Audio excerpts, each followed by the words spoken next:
Hello बच्चों, आप सभी का स्वागत है आपके अपने यूट्यूब चैनल कंपोस्टर पर। आई होप कि आप सभी अच्छे होंगे और आपकी जो वार्षिक पेपर की तैयारी है वो भी काफ़ी अच्छे से चल रही होगी।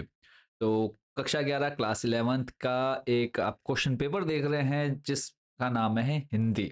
ठीक है, हिंदी का पेपर जो आपका सेम टू सेम आपके वार्षिक पेपर में देखने को मिलने वाला है। और 80 से 90% जो है क्वेश्चन आपको डिट्टो फोटो कॉपी मिलेंगे, क्योंकि ये जो है आप लोग का सब्जेक्ट के प्रोफेशनल जो है उनसे प्रिपेयर कराया गया है। तो इस पूरे क्वेश्चन पेपर को बहुत अच्छे से तैयार कर लेना है, या फिर आप इसको समझ सकते हैं एक लीक्ड पेपर है जो आपका पेपर आने वाला है। तो पूरा समझेंगे पेपर को। बाकी इस पूरे पेपर का सॉल्यूशन कहाँ मिलेगा वो भी मैं आपको वीडियो के लास्ट में बताने वाला हूँ। तो वीडियो के लास्ट तक बन रहना है। प्लस अभी तक जिन बच्चों ने चैनल को सब्सक्राइब नहीं किया है, सब्सक्राइब वाला बटन जरूर प्रेस कर दीजिएगा। तो वार्षिक परीक्षा 2026 विषय हिंदी कक्षा 11, समय आपका 3 घंटे का जो है पेपर रहता है। 80 नंबर का पेपर रहेगा। निर्देश की सभी प्रश्न करने अनिवार्य है और प्रश्नों के निर्धारित अंक उनके सामने दिए हुए हैं। खंड का से स्टार्ट करें तो देखो आपका आपतित गद्यांश आता है और इसी गद्यांश को पढ़ करके आपने नीचे दिए हुए प्रश्नों के उत्तर देने होते हैं। तो दो दो नंबर के टोटल 4 प्रश्न आएंगे। 8 नंबर का ये रहेगा आपतित। तो इसके अंदर पहला आप देख रहे हैं, शिष्टाचार का तात्पर्य स्पष्ट कीजिए। शिष्टाचार मनुष्य की भावनाओं को कैसे प्रभावित करता है? शिष्टाचार को जीवन में अपनाने की आवश्यकता क्यों है? और फिर है उपयुक्त गद्यांश का उचित शीर्षक दीजिए। तो इन चारों प्रश्नों के उत्तर जो है आपको इस गद्यांश के अंदर देखने को मिल जाएंगे।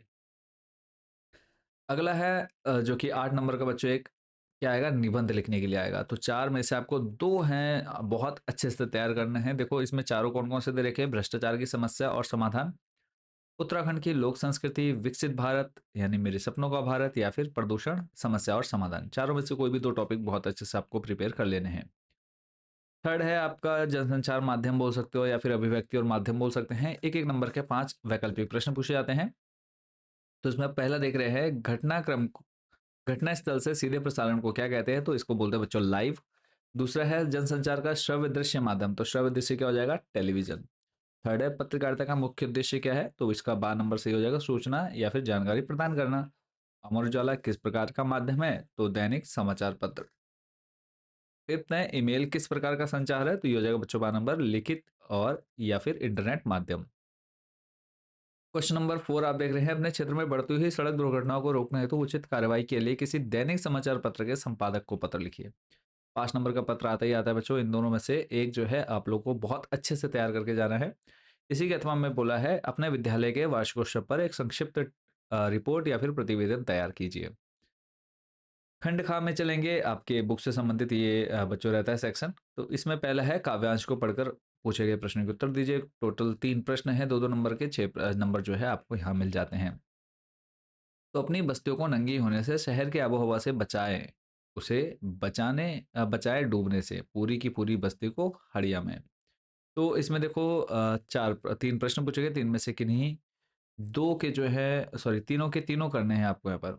प्रस्तुत काव्यांश की कवियत्री एवं कविता का नाम लिखिए। शहर की आबोहवा से बस्तियों को बचाना क्यों जरूरी है? फिर है, भाषा में झारखंडीपन से क्या अभिप्राय है? तो ये बच्चों आपको करना है, याद कर लेना है इसको पूरा। नेक्स्ट है, निम्नलिखित काव्यांश का भाव और शिल्प सौंदर्य स्पष्ट कीजिए। यहाँ दरख्तों के साय में धूप लगती है, चलो यहाँ से चले, और उम्र भर के लिए। तो जो यह है 4 नंबर का बच्चों आपके एग्जाम में पूछा जाएगा। भाव और शिल्प सौंदर्य, इसका जो है खास करके अच्छे से तैयार कर लीजिएगा। फिर है, किन्हीं दो प्रश्नों के उत्तर दीजिए। का नंबर है, मीरा जगत को देखकर क्यों रोती है? सपनों का मर जाना सबसे खतरनाक क्यों माना गया है? कबीर ने ऐसा क्यों कहा है कि संसार बोरा गया है? तो तीन में से कोई दो आपको करने हैं, तो एटलीस्ट तीनों के तीनों जो हैं आपको तैयार करके जाने चाहिए। नेक्स्ट है 8 नंबर। दो दो नंबर के यहाँ भी 3 प्रश्न हैं। गद्यांश दे रखा है, संबंधित प्रश्न पूछे गए उसी गद्यांश से। पाठ तथा लेखक का नाम। हाँ नंबर है, गद्यांश में किस व्यवस्था पर व्यंग्य किया गया है? और गा है, हॉर्टिकल्चर विभाग ने पेड़ काटने की अनुमति क्यों नहीं दी है? तो इन तीनों के उत्तर आपको देने हैं। फिर है, किन्हीं दो प्रश्नों को उत्तर दीजिए। दो दो नंबर के 2 प्रश्न करने हैं आपको तीन में से। तो पहले आपका, नमक का दारोगा दरोगा कहानी के माध्यम से क्या संदेश मिलता है? धनराम मोहन को अपना प्रतिद्वंदी क्यों नहीं समझता था? मियां नसरुद्दीन को नान भाइयों को मसीहा क्यों कहा गया है? चलते हैं अगले प्रश्न पर। प्रश्न नंबर 10 है वितान से। उसमें भी आपको टोटल जो है 2 प्रश्नों के उत्तर देने हैं। 3 3 नंबर के 2 प्रश्न हैं। तो पहला है, लेखक ने लता मंगेशकर की गायकी की किन विशेषताओं को उजागर किया है? खा नंबर है, राजस्थान में कुई किसे कहते हैं? इसका निर्माण सामान्यतः कुओं से कैसे भिन्न है? गा नंबर है बेबी हलदार के जीवन संघर्ष में तातुश की भूमिका की चर्चा कीजिए। नेक्स्ट अगला जो सेक्शन है आपका संस्कृत से स्टार्ट होता है। तो इसमें देखो पहला है निम्नलिखित गद्यांश को पढ़कर किन्हीं 3 प्रश्नों के उत्तर संस्कृत के पूर्ण वाक्य में दीजिए। टोटल 3 प्रश्न करने हैं 5 में से। तो इस पूरे गद्यांश इसका जो है आंसर आपको इधर मिल जाएगा, यानी ये जो 6 नंबर हैं फ्री आपको मिल जाते हैं अगर थोड़ी-सी भी आपको हिंदी या संस्कृत पढ़नी आती है। तो इसमें पहला प्रश्न देख रहे हैं अत्रत्याः जनः कीदृशा भवन्ति। खा नंबर है जनः गृहेषु किं न स्थापयन्ति। अत्रत्या महिला कीदृशा भवन्ति और फिर है प्रतिवर्षः लक्षतः जनाः कुतः आगत्य शान्ति प्राप्नुवन्ति। और फिफ्थ है भवतः सानिध्यम कीदृशा भविष्यति। तो इन पांचों का आंसर जो है आपको इधर ढूंढ लेने हैं, बाकी सॉल्यूशन जो काम मिलेगा वो मैं आपको वीडियो के लास्ट में बताने वाला हूँ। नेक्स्ट है आपका श्लोक दे रखा और 2 प्रश्नों के उत्तर देने। यहाँ पे आपको पहला जो पूछा गया है 3 में से 2 करने हैं। कहा साक्षात कुछ विषाणहीनः पशु अस्ति किम न खादन अपि जीवमानः। फिर है तत्केशाम परमम भागधेयम। तो इनको जो है आप लोग याद कर लीजिएगा। नेक्स्ट चलेंगे अगले प्रश्न पर। क्वेश्चन नंबर 13 है किन्हीं 4 प्रश्नों के उत्तर संस्कृत में दीजिए। तो यहाँ पर टोटल जो है 4 ही पूछे गए हैं। यहाँ पर एक क्वेश्चन जो और होना चाहिए था, कोई बात नहीं, बट आपने इन चारों को अच्छे से तैयार कर लेना है। शतम वर्षाणि ही कहा जना जीवति दानेन कहा विभाति शुभः कस्य अस्ति श्रेष्ठिनः नाम किम आसीत। तो इन चारों को बच्चों प्रिपेयर कर लीजिएगा।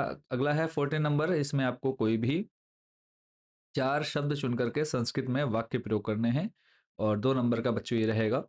तो इसमें देखो अत्र दे रखा है मधुरम ददाति कुत्र वृक्षः पतंती, इनको प्रिपेयर कीजिएगा। नेक्स्ट है अधोलिखित नाम प्रश्नाम यथा निर्देशम उत्तर।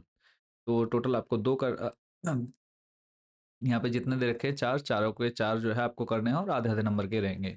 कृषका हलेन क्षेत्र कर्षन्ति अत्र हलेन पदे कारकः अस्ति, यानी हलेन में कौन सा कारक है वो आपको बताना है। फिर है यथा स्थानम शब्द कहाँ समास अस्ति, यथा स्थान में कौन सा समास है वो आपको बताना है।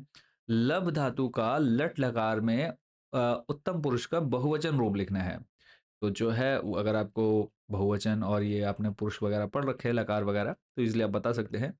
कहा प्लस अपि इति विग्रह संधि अस्ति, तो इसकी जो संधि होगी वो आपको बतानी है। और लास्ट क्वेश्चन है इस प्रश्न पत्र में को छोड़ करके अगर आपको कोई एक श्लोक याद है तो वो आपको लिखना है और उसका हिंदी भाषा में अनुवाद भी करना है। 2 नंबर का बच्चों ये आपके एग्जाम में आया है। तो इस पूरे क्वेश्चन पेपर को बहुत अच्छे से प्रिपेयर कर लेना है। और बात करें कि जो भी बच्चे हिंदी के इंपॉर्टेंट क्वेश्चन या फिर इस पूरे पेपर का सॉल्यूशन चाहते हैं, देखो इंपॉर्टेंट क्वेश्चन में ही आपके सारे सॉल्यूशन है या सारे क्वेश्चन अवेलेबल है। तो जो भी बच्चे इन इंपॉर्टेंट क्वेश्चन की पीडीएफ को लेना चाहते हैं बहुत ही कम कॉस्ट में आप हमारे इस व्हाट्सएप नंबर पर कॉन्टैक्ट कर सकते हैं। सब्जेक्ट क्लास बतानी है और हिंदी मीडियम इंग्लिश मीडियम वो आपने बताना है। इतना बताते ही हम आपको एक क्यूआर कोड सेंड कर देंगे, उस पर आप जैसे ही पेमेंट करते हैं पीडीएफ डायरेक्टली आपके व्हाट्सएप नंबर पर भेज जाएगी। सभी सब्जेक्ट के इंपॉर्टेंट क्वेश्चंस अवेलेबल है। तो जो भी बच्चे इन पीडीएफ्स को बाय करना चाहते हैं खरीदना चाहते हैं तो आप लोग ले सकते हैं। तो फिलहाल इस वीडियो में इतना ही। नेक्स्ट वीडियो में कवर करेंगे अदर सब्जेक्ट के क्वेश्चन पेपर को। Thank you so much for watching this video.